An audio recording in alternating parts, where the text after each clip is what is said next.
please give Calie a round of applause.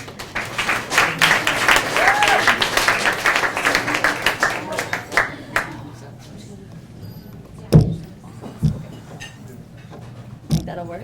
Yeah. I just want to say thank you to everyone who's spoken so far, Alex and everybody. It just makes the rest of us feel that much more comfortable. So I just want to say thanks, and it's my first time here, so yay!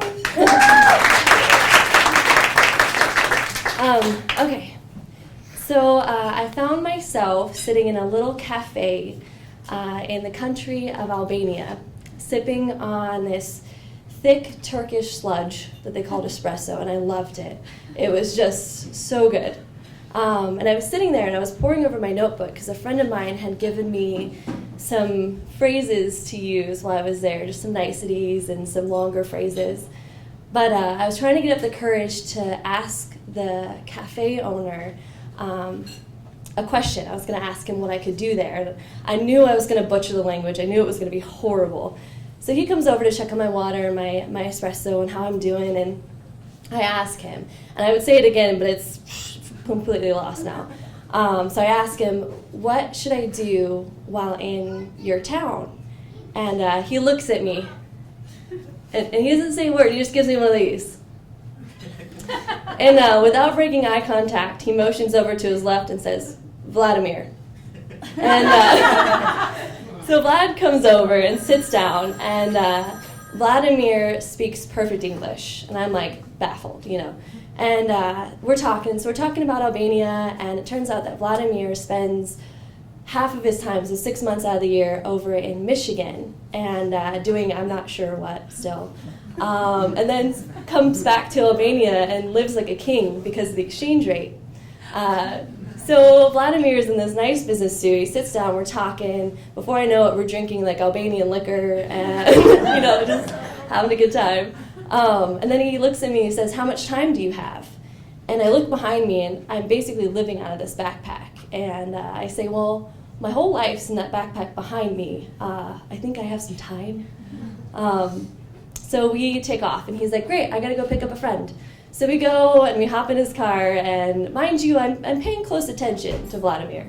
But we hop in his car, and we go pick up his friend, and we start down this road that we're going to go get lunch. I'm like, cool. And so we start going down this road, and it winds, and it winds, and it winds, and we get to the top of this mountain that overlooks the city, and it is just incredible. You know, we've got this spectacular view. He's telling me all about his town. Like, this man is just so happy to share his town with me. And then I look behind us, and there's this old ruins. Looks like a castle, this stone structure. And I'm like, great, did you bring a picnic? Like, where are we going to eat lunch, you know? And it like a fairy tale, he turns around and he whistles, and the door opens. And I'm just like, okay, yeah, cool.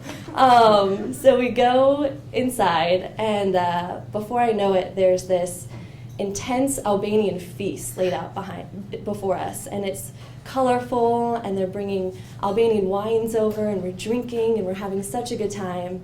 And I just can't believe where I am, nor can I believe that this man truly just wants to show me his town, his culture, his city.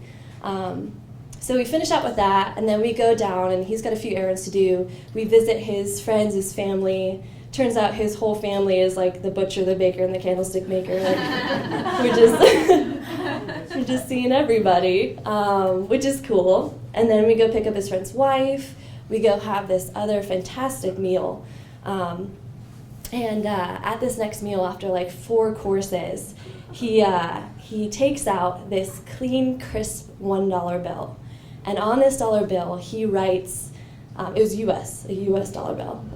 He writes his name, his address, his email address, his phone number over in Michigan, and he slides it across the table. And he says, I have a nephew who I would really like to not have to live in Albania for the rest of his life. I will pay you $50,000 to marry him.